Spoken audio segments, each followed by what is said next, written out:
Hi sir. Hi. ప్రస్తుతం మనకు ఒక వార్త వినబడుతుంది సార్. అది ఏంటంటే బీజేపీ తెలుగుదేశంతో పొత్తు పెట్టుకోబోతుంది అని చెప్పి ఒక వార్త వినిపిస్తుంది. అలా పొత్తు పెట్టుకుంటే ఆంధ్రప్రదేశ్లో ఎలాంటి రాజకీయాలు జరగబోతున్నాయి, దీని గురించి మీ మాటలో సార్. కొత్తగా అంటే ఆంధ్రప్రదేశ్లో ఈ మధ్య కొన్ని వింత పరిణామాలు చోటు చేసుకుంటున్నాయి. యాక్చువల్గా అంటే మొన్నటి వరకు తెలుగుదేశంలో తీవ్రంగా విమర్శించిన ప్రశాంత్ కిషోర్ సడన్గా వచ్చి చంద్రబాబుతో కలవడం, ఒక 3 గంటలు ఆయనతో కూర్చోవడం,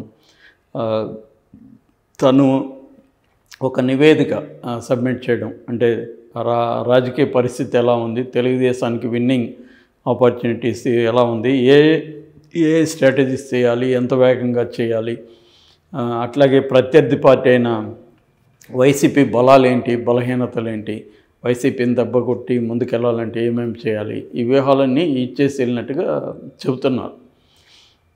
దాని పట్ల కూడా గందరగోళం ఉంది. ఈవెన్ తెలుగుదేశంలో కూడా ప్రశాంత్ కిషోర్ని నమ్మాలా, రెండోది దీన్ని ఎలా మనం సమర్థించుకోవాలి. మొన్నటి వరకు మనం అందరూ డిబేట్లలో వ్యతిరేకించాము, అతను బీహార్ బందిపోటు అని చెప్పాము, ఇక్కడొచ్చి కులాల కుంపట్ల రగిలించాడు, మతాల కుంపట్ల రగిలించాడు, అనేక అసమానతల్ని క్రియేట్ చేశాడు, సమాజంలో అశాంతిని క్రియేట్ చేసిందంతా వాడే అని మనం ఇక్కడ మాట్లాడుకున్నాం. ఇప్పుడేమో అతను కలవడాన్ని, అతనికి ప్రోగా మాట్లాడాలంటే ఇబ్బంది కదా అనేది కొంతమంది అన్నారు. కొంతమంది ఏమో గెలవడమే ముఖ్యం, ఏం చేసినా తప్పు కాదు, గెలుపు కోసం ఏమన్నా చేయొచ్చు అని సమర్థించుకున్నారు. ఇలాగ తెలుగుదేశం కన్ఫ్యూజన్లో ఉంది. ఇటు వైసీపీ కూడా కన్ఫ్యూజన్లో ఉంది. వైసీపీ ఏమో మీరు గతంలో అన్నారు కదా, మీరు ఇంతగా దిగజారిపోయి మళ్ళీ వాడిని పిలిపించుకున్నారు, దాన్ని అంటే అర్థమేంటి, మీకు నమ్మకం పోయింది గెలుస్తామని. ఆల్రెడీ ఒక పీకేని పక్కన పెట్టుకున్నారు. పీకే అంటే పవన్ కళ్యాణ్. ఇప్పుడు ఇంకొక పీకే ప్రశాంత్ కిషోర్ని కూడా పీకే అని పిలుస్తారు. సో ఇంకొక పీకే మీకు కావాల్సి వచ్చాడు. దాన్ని బట్టి మీరు ఎంత టెన్షన్లో ఉండారో అర్థమవుతుంది. మీకు గెలవలేమన్న భయం పట్టుకుంది అని వాళ్ళు విమర్శిస్తున్నారు. ఆల్రెడీ మెటీరియల్ బాగాలేనప్పుడు మేస్త్రి వచ్చి ఏం చేస్తాడని కూడా అంబటి రాంబాబు అన్నాడు. సో ఇలాగా అది గందరగోళం నడుస్తుంది. రెండో వైపు నిన్న ఇంకొక షాక్ ఏంటంటే షర్మిల లోకేష్కి క్రిస్మస్ గిఫ్ట్లు పంపింది. దానికి కృతజ్ఞతలు చెప్తూ లోకేష్ ఎక్స్లో ట్వీట్ చేశాడు, ఇట్లా మీరు పంపిన గిఫ్ట్ల కోసం మీకు థ్యాంక్స్ అని చెప్పి ఈయన కూడా విష్ చేశాడు ఆమెకి. సో ఇది సడన్గా జగన్ బద్ధశత్రు, జగన్ తెలుగుదేశానికి, జగన్ చెల్లెలు బద్ధశత్రు అయిన లోకేష్కి గ్రీటింగ్స్ పంపడం ఏంటి, ఆయన రిప్లై ఇవ్వడం ఏంటి, అసలు ఏం జరుగుతుంది ఈ రాజకీయాల్లో అన్న ఒక కన్ఫ్యూజన్ అయితే సడన్గా నెలకొంది. ఇప్పుడు ఇంకొక వార్త ఏంటంటే తెలుగుదేశం బీజేపీ పొత్తు కూడా ఖరారైపోయింది. ఓన్లీ సీట్ల నెంబర్ దగ్గర మాత్రమే ప్రాబ్లం ఉందని చెప్తున్నారు. అంటే ఢిల్లీలో కొంతమంది తెలుగుదేశం తరపున ఆల్రెడీ బీజేపీలో ఉన్న సీఎం రమేష్ లాంటి వాళ్ళు అక్కడ రాయబారాలు జరుపుతున్నారు. బీజేపీ కూడా పొత్తుకు ఒప్పుకుంది. బట్ ఓన్లీ సీట్లు బీజేపీ ఎక్కువ అడుగుతుంది. దాదాపు 10 ఎంపీ సీట్లు, 20 ఎమ్మెల్యే సీట్ల వరకు బీజేపీ అడుగుతుంది. వీళ్ళు అంత ఇవ్వలేము, ఒక 5-6 ఎంపీ సీట్లు, ఒక 10 ఎమ్మెల్యే సీట్లు ఇస్తామని తెలుగుదేశం చెప్తుంది అనేది నడుస్తుంది. అందుకనే జనసేన తెలుగుదేశం మధ్య పొత్తు ఎప్పుడో కుదిరింది, పొత్తుకు సంబంధించిన సీట్లకు కూడా ఖరారు అయిపోయిందని చెప్తున్నారు. అయినా కూడా ఎందుకు అనౌన్స్ చేయలేదంటే బీజేపీ కోసమే వెయిటింగు. బీజేపీ కానీ వస్తే బీజేపీకి ఇవ్వాలి కాబట్టి ఇప్పుడే అనౌన్స్ చేయలేము. బీజేపీ ఎక్కడెక్కడ అడుగుతుంది, దాన్ని ఎలా పరిష్కరించాలి, ఇవన్నీ ఆలోచించుకొని అప్పుడు అనౌన్స్ చేద్దామనేది చంద్రబాబు ప్లాన్గా చెప్తున్నారు. ఈవెన్ ప్రశాంత్ కిషోర్ కూడా త్వరగా మీరు క్యాండిడేట్ని ప్రకటించి రంగంలోకి దిగాలి, టైం మీకు ఎక్కువ లేదు, దిగితే కానీ మీరు జగన్తో ఫైట్ చేయలేరని సలహా ఇచ్చాడని కూడా చెప్తున్నారు. అందుకని చంద్రబాబు వేగంగా ప్రయత్నిస్తున్నాడు. కానీ బీజేపీ నాంచుడు దూరంలో ఉంది. ఇక్కడ కూడా మనం చూసాము, బీజేపీ అందరికంటే లేటుగా అనౌన్స్ చేసింది ఇక్కడ బీజేపీనే. దాదాపు 3 దఫాలుగా వాళ్ళు ఇక్కడ క్యాండిడేట్లను ప్రకటించారు. ఇంక 3 రోజులు ఉన్నాక చివరి లిస్ట్ వచ్చింది. సో ఇటువంటి ఎందుకంటే వాళ్ళకి ఆంధ్రప్రదేశ్ అనేది ప్రైమరీ ఏం కాదు. ఎవడు గెలిచినా సెంట్రల్లో వాళ్ళు సపోర్ట్ చేస్తారు.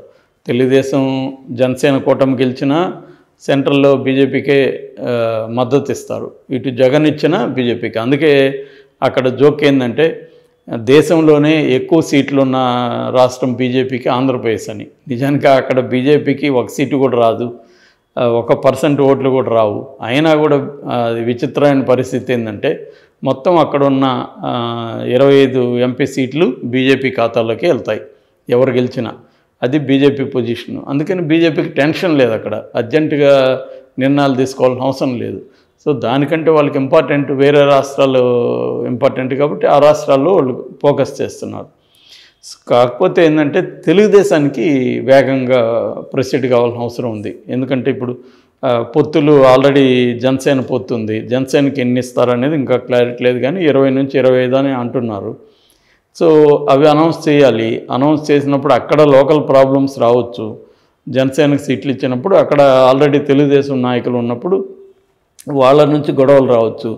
దానంతా పరిష్కరించుకోవడానికి టైం కావాలి. అట్లాగే జనసేన ఓట్లంతా కూడా ఇటు పడాలి. సో తెలుగుదేశం క్యాండిడేట్ నిలబడిన చోట జనసేనకులు ఏమన్నా సీట్లు ఆశిస్తూ ఉంటే వాళ్ళతో మాట్లాడాలి, వాళ్ళ అసంతృప్తిని చల్లార్చాలి. ఇవన్నిటికీ టైం పడుతుంది. ఈ టైం కావాలంటే త్వరగా బీజేపీ నిర్ణయం తీసుకోవాలి. బీజేపీ ఏమో త్వరగా నిర్ణయం తీసుకోవట్లేదు. సో ఇది ప్రాబ్లం అనమాట. ఇప్పుడైతే బీజేపీ త్వరగా నిర్ణయం తీసుకోబోతుంది, త్వరలోనే బీజేపీ ప్రకటించబోతుంది అని ఒక వార్త వస్తుంది. అది ఎంత నిజమనేది తెలియదు, కానీ పాజిబిలిటీ అయితే ఉంది. ఎందుకంటే చంద్రబాబు గట్టిగా ప్రెజర్ చేస్తున్నట్టు తెలిసింది. మీరు ఎస్ఓ నో ఏదోన్నట్టు చెప్తే నేను ప్రొసీడ్ అవుతానని. ఒకవేళ బీజేపీ రాకపోతే ఆల్రెడీ కమ్యూనిస్ట్ పార్టీలు రెడీగా ఉన్నాయి. ముఖ్యంగా సిపిఎం ఎప్పటి నుంచో నారాయణ లాంటి వాళ్ళు ఏం చెప్తున్నారంటే అసలు బీజేపీ వద్దు, మీరు మమ్మల్ని చేర్చుకోండి, కాంగ్రెస్తో వెళ్దాము, బీజేపీతో మాత్రం మీరు వెళ్తే ఓడిపోతారని చెప్తుంది. 1-2 సర్వేలు కూడా బీజేపీతో కానీ కలిస్తే తెలుగుదేశం ఓడిపోతుందని కూడా చెబుతున్నాయి. అయినప్పటికీ కూడా చంద్రబాబు బీజేపీ వెంట ఎందుకు పడుతున్నా అంటే జగన్ని డీల్ చేయాలంటే మనకు సెంట్రల్లో అధికారం ఉన్న పార్టీ సపోర్ట్ అవసరం. లేకపోతే జగన్ని పోల్ మేనేజ్మెంట్లో మనం డీల్ చేయలేం. ఎందుకంటే అతనికి పోల్ మేనేజ్మెంట్లో అధికార యంత్రాంగం ఉంది కాబట్టి చేతిలో ఖచ్చితంగా మన పడే ఓట్లని వేయనివ్వడు. ఎందుకంటే జగన్ ఏం చేస్తున్నాడంటే ఈ వాలంటరీ వ్యవస్థ ఒకటి ఉంది అతనికి. రెండవది ప్రతి 50 ఏళ్ళకి ఒక గృహ సారథని పార్టీ నుంచి కూడా పెట్టాడు. సో వీళ్ళిద్దరూ ముఖ్యంగా వాలంటీర్లకి ప్రతి 50 ఏళ్ళ మీద ఒక వాలంటీర్కి పట్టు ఉంటుంది కంప్లీట్గా. ఆ 50 ఏళ్ళల్లో ఎవరెవరు ఉన్నారు, ఎంతమంది ఉన్నారు, ఎవరికి ఓటు అయిపోతున్నారు, ఇవన్నీ కూడా వాళ్ళకి ఐడియా ఉంది. సో ఐడియా ఉంది కాబట్టి వాళ్ళ ఇన్ఫర్మేషన్ని వైసీపీకి ఇస్తున్నారు. పలాని ఈ ఇంట్లో తెలుగుదేశానికి నోట్లు పడతాయి ఇవన్నీ. సో అవన్నీ వీళ్ళు సేకరించి వాళ్ళని తెలుగుదేశానికి పడే ఓట్లను పడనీయకుండా నయాన భయాన్ని బెదిరించడం, పథకాలు రావని చెప్పడం, ఏదో ఒకటి చేయడం అనేది చేయగలుగుతున్నారు. అట్లాగే దొంగ ఓట్లు కూడా పెద్ద ఎత్తున చేస్తున్నారు, తెలుగుదేశం ఓట్లను తొలగిస్తున్నారనే విమర్శ కూడా ఉంది. సో ఈ కాంటెక్స్ట్లో జగన్ని కంట్రోల్ చేయాలన్నా, జగన్ని డీల్ చేయాలన్నా సెంట్రల్లో అధికారంలో ఉన్న పార్టీ అండదండలు కావాలనేది చంద్రబాబు ఆలోచిస్తున్నది. అది కరెక్ట్ కూడా ఆయన ఆలోచన. ఎందుకంటే అది లేకపోతే జనసేన తెలుగుదేశం వీళ్ళని ఢీకొనే పరిస్థితి లేదన్నమాట. అందుకని కలిసే పరిస్థితి కనబడుతుంది. మరి బీజేపీ కలుస్తుందా, కలిస్తే జగన్కి ఏ రకమైన లాస్ ఉండొచ్చు అంటే అప్పుడు ఏం చేస్తారంటే వైసీపీ వాళ్ళు ఒక క్యాంపెయిన్ స్టార్ట్ చేస్తారు, ఇది మత్తత్వ పార్టీతో కలిశారు అని. అప్పుడు మైనారిటీసు దూరం అయ్యే అవకాశం ఉంది. ఆల్రెడీ మైనారిటీస్ జగన్తోనే ఎక్కువ మంది ఉన్నారు, కానీ కొన్ని సెక్షన్లు దూరం అయ్యే అవకాశం ఉంది. దానికి కూడా చంద్రబాబు ప్రిపేర్ అవుతున్నట్టుగానే తెలుస్తుంది.